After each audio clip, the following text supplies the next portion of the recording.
Você então participou da redação da enciclopédia O Globo 2000 e do Brasil Sim. 500 anos. Como é que foi isso, cara?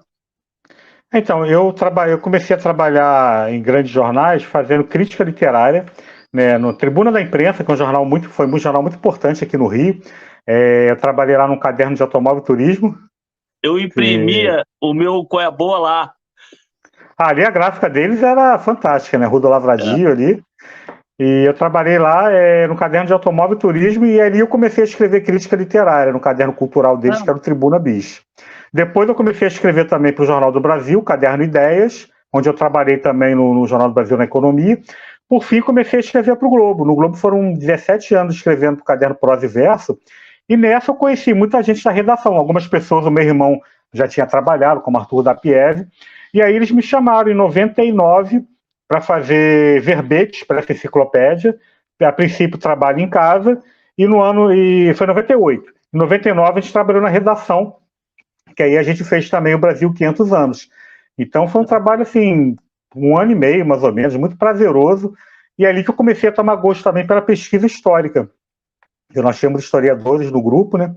E aí eu comecei a tomar gosto pela pesquisa histórica. Foi um trabalho muito bacana. O encarte do Globo 2000 era um encarte por semana, eram 3 anos por semana, cada encarte, e também o Brasil 500 anos foi uma publicação só, foi um livro naquele ano mesmo, no ano 2000.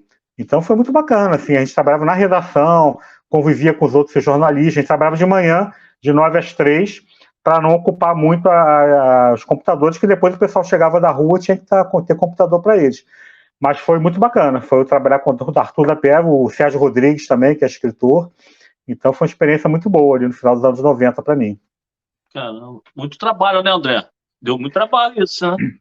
Sim, engraçado que assim, as nossas pesquisas eram feitas muito em material impresso, porque o Google ainda não existia, tinha um sistema de busca que era o KD e depois o Alta Vista, mas eram muito precários, né? Então muita pesquisa a gente tinha que fazer nos arquivos do jornal mesmo, aqueles arquivos grandes e tudo.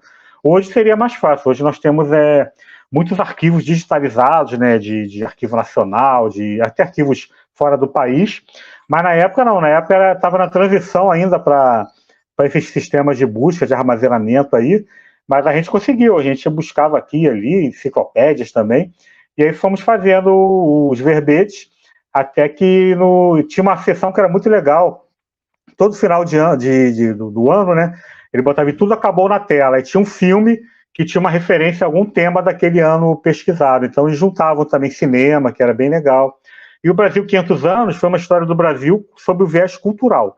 Então ele queria botar cultura no meio ali, não ficar aquela coisa meio didática da história do Brasil. Queria pegar aspectos culturais de cada momento histórico do Brasil. Caramba. Deve ter dado um trabalhão. Demorou quanto tempo para desenvolver isso aí? Porque tudo é feito com antecedência, a agenda é feita com antecedência, né? Sim, eu fui convidado pelo Sérgio Rodrigues, né, em maio de 98, começamos o trabalho logo depois e durou até o final do ano seguinte, o final de 99, e aí depois veio a parte da impressão mesmo e tal, aí foi no ano 2000 que ele foi impresso, no jornal. Caramba, muito trabalho, né? Foi Muito uma equipe trabalho. boa, tinha a Luciana Hidalgo, que também é jornalista e escritora, Nani Rubim, que é jornalista, trabalha no Globo até hoje, Márcia Lisboa. Então foi uma equipe grande, tinha esses historiadores, né? E foi uma equipe grande, mas que como era um trabalho muito prazeroso, né? O trabalho rendeu muito bem. E era um conhecimento que a gente adquiria também, né, de certa forma, que a vida de jornalista é muito corrida, né? Às vezes você não tem muito tempo para ler muito e tal, e ali a gente estava trabalhando, mas estava adquirindo conteúdo, né? Isso foi bem importante para a gente. Eu vejo a tua agenda aí, te acompanhando no Instagram, né? Pô, loucura, correria total, né? Não, eu tava vendo aqui, às vezes, o que acontece com todo mundo. Eu não sei se está atualizado lá as tuas informações lá no link que você mandou. Mas ainda escreve críticas literárias para o Globo? Não, o Globo, a última que eu fiz foi em 2014. O caderno depois acabou, o Prosa e Verso. Então eles ainda têm um espaço lá que às vezes eles publicam. Eu lembro do Prosa e Verso, eu lembro. O caderno acabou, eram 6 páginas todo sábado, né? Aí hoje eles ainda falam de livros lá, mas dentro do segundo caderno. Aí nunca mais teve. Aí eu não escrevi mais sobre livros, não. De lá para cá, não. O que eu escrevo hoje é uma coluna no site da Associação Empresarial de Campo Grande sobre a história de Campo Grande. Mas sobre livros eu não cheguei a escrever mais, não. Foram mais de 100 no Globo. No Globo foram 100, no Jornal do Brasil 20 e poucas. Tribuna da Imprensa foram umas 15 também. E aí foi... Também eu trabalhei muito para editoras, preparando material de imprensa. Né? Um escritor ia lançar um livro, aí eu entrevistava ele, aí fazia o release e publicava a entrevista dele. Aí era um material que era enviado para os jornais. Então era um material que era enviado junto com o livro para os jornais. Era um release do livro, uma entrevista com o escritor. Então esse trabalho também foi bem legal. Eu fiz para Record, para Rocco, para Rede Ouro.